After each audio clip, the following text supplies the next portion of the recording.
No, thank you, Peter. And I will be helping out with the manual presentation.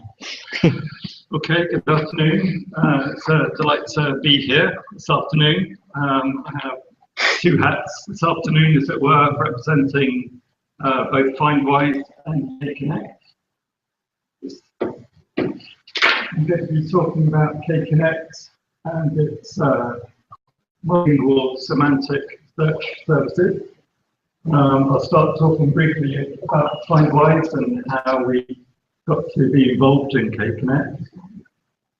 Secondly, about K-Connect itself, and then the premise behind it, how it's linked to linked data. I've put LET or light in brackets because the presentation won't be too technical. And lastly, I'll talk a bit more about Findwise's role in the project. So about Findwise, we're international consultants. We have offices in Scandinavia and Poland. We're based for the head office in Gothenburg, in a smart new building with great 360 views around Gothenburg, including a bird's eye view into Ullevi. We have about between 95 and 100 consultants, most of whom have a master's degree. We have been awarded for the fourth year running the Gazelle Prize from the intelligence industry. It's one of the fastest growing companies in Sweden. This year is our 10th anniversary, which we'll be celebrating after our annual Findability Day, when we show the results from our latest enterprise search and findability survey. I'll come back to this slide a couple of times. I really wanted to show what a great range of clients that Findwise have, both private, public, and academic. You can see that we're well represented in all industries and all sectors, notably here in Gothenburg, SKF, Göteborgs, and Chalmers University. So this certainly helps us in terms of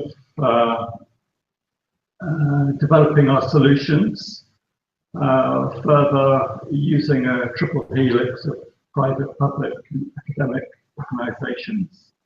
We are an independent consultancy, so we are very much used to using a whole range of technologies, both open source and proprietary. We try to improve our solutions that we offer by both doing our own developments and also developing solutions and products collaboratively. Here today also representing Findwise at the back is Mikhail Halim, who is in charge of Findwise Labs, and he's also responsible for the dissemination and exploitation of K-Connect. Myself, I work as project manager for Findwise for the K-Connect project, and of course also working with me in research is Frederick. And there's a plug for your latest book. Yeah, thank you. Next.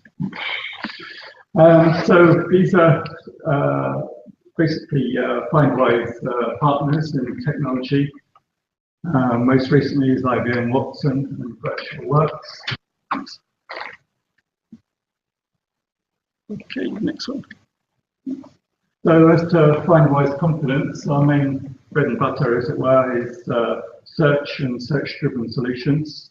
Increasingly, we're asked for solutions that deal with big data analysis, and our key competence naturally are document classification, data content enrichment, NLP, and text analytics. And increasingly, we're looking towards linked data and semantic search to provide solutions for our clients. So about K-Connect, I love this picture. This is a picture from the K-Connect website. For me, it embodies the aspiration of the K-Connect project, wanting to free information from silos or systems and to be able to be manipulated using linked data and semantic. So K-Connect is both, as Frederick said, an EU project and a semantic search service for medical information. It's a multilingual semantic search service. We started contact with Alan Hambry from the University of Technology in Vienna early last year. Alan was coordinator for a former EU FP7 project called Creation, which really started the semantic development of the service. And we were awarded in December of last year 4 million euros to develop the project further and commercialize the project. So as to the partners, you can see the usual triple helix. We've got academics, University of Vienna, who specialise in search log analytics, Sheffield, who provides the GATE service, which deals with annotation, and Charles University from Czechoslovakia, who are machine translation specialists. The technical providers are Findwise, OntoText, and Precognos. And Findwise basically deals most with the universities, and early adopter here in Sweden, Voisey, who are the innovation arm of Rivian, Linköping's Yen. So the information types that we probably deal with most for Culturum and Linköping are electronic health records, but the other partners also deal with medical information, clinical trials, and HON is Health on the Net. This deals also with medical information aimed at clinicians, researchers, and citizens. So about the premise behind K-Connect. We start off with the medical domain itself, how do doctors, clinicians, researchers keep up to date with the latest and best information in their fields, with so many publications, publishers, and the information, the vast information on the internet. Thanks. From the semantic search point of view, there's a need for an intelligent search, both finding relevant sources and within those sources finding relevant information per se. And we tackle this from two angles really, both from the indexing and semantic annotation side, and also search query. And within the indexing and annotation, we're looking to turn text and data into machine readable information, extracting entities and the relationships and context between these entities. This takes both form of pre-document annotation, linguistic processing, and also the access and use of formal knowledge sources.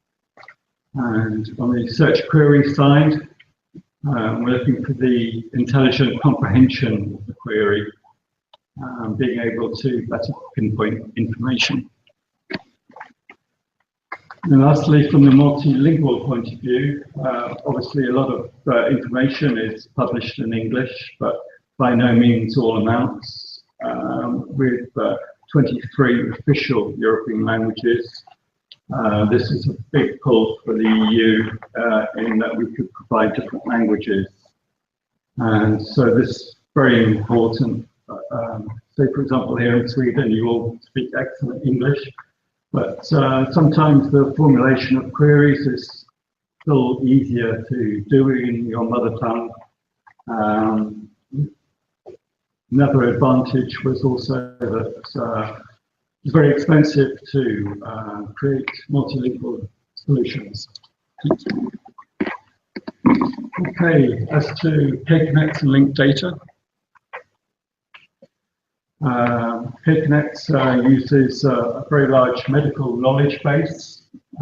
It's the semantic integration of a number of different types of sources using SCOS to map and link data sets. So the standard subject, predicate, object, using the data types, resources, literals, and blank notes.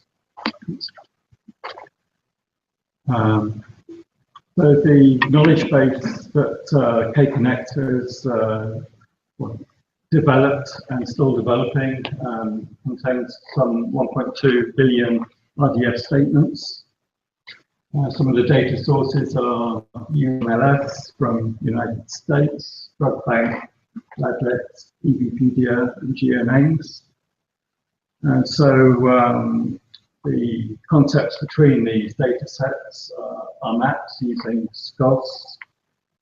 Example here, using ventral hernia from different data sets. And of course, using this, we've also got the ability to infer new facts within the graph database, and also bring new data sets in. So one of the main keys, as I previously said, was being able to create toolkits, language toolkits that people can use. And this is something that Findwise is very involved in for, obviously, Swedish. So we're using data sources that also have Swedish that can be mapped to UMLS. And we basically use a number of corpora for both training our models and for alignment of phrases and words within different languages. So as a Swedish researcher, potentially you can search in Swedish, retrieve all articles in Swedish or English, and translated articles from other languages in English. As to the architecture of K-Connect, you can see we plan to use a number of sources, whichever sources an organization is requesting, either medical literature, research, electronic health records, registries, or just ordinary texts or documents within the organization, which then go into the pipeline controlled by GATE, which is both linguistic processing and semantic annotation. Also links to the knowledge base and the formal sources. And then the user can obviously search and retrieve the classified and annotated translated texts. We also provide a number of building blocks in the offering of K-Connect to build different solutions. As mentioned already, translated toolkits. We have a number of language models that we can use. For example, temporality and negation models are well used in electronic health records. HealthOnNet use a couple of algorithms that have been designed in terms of either trustworthiness or readability. And also, as I said previously, the University of Vienna are specialists in search log analysis, so they can kind of match up the complexity of the articles retrieved by analysing the search query itself. Okay, so Findwise's role in K-Connect. As I said, we'll be working closely with Shipping Healthcare. The project started in February, and we're just organising workshops at the moment, gathering requirements, how we can improve the patient-clinician consultation and generally increase patient safety and treatment. These are a few examples of things that have been mentioned by some of the doctors and nurses so far that may be of use. And of course, in the future, we have here in Sweden the change in that public will be able to access their electronic health records online. We'll be looking at the effects of this in terms of how patients' terminology will differ from that of doctors, and also the change within healthcare of generally how patient outcome measurements will become more key. That's it. Thank you. Any questions? Hi. I have a question. The data that you collect and extract from articles, will be that put in the public domain? So with which license will it be under? Okay, so for most of the medical literature, we will be extracting and putting into the index. It will depend on which organisation it is. So if they subscribe to certain sources, we can include those sources. In terms of, say, for example, Health on the Net, they will only index public information that's already on the internet. Were you asking about the outcome of the software that we developed for doing? No, actually it's more around the data, but to say because if you text mine, you get it in semantically, like in RDF format. If you will publish the triplets, to say that they get become publicly available, they integrate the data that you develop this project. If that will be available to the public, or it will be just in the onto text system, and it's only the registered user of that system that can actually exploit the data. As far as I understand, it will just be with an onto text and registered users. Yeah. But that would be a very good idea. Yeah. To publish it in a public domain. I agree. That's what the journal publishers are all trying to do. Is what you know, NLP, and extracting information either from the text or the diagrams or whatever, and all trying to work out what the heck to do with it. Because they're being forced, rightly, that they have to, so scientific publishers are being forced to publish the data because with the journal article, and publishers are saying, yeah, sure, we'll do it. How are we going to make money out of it?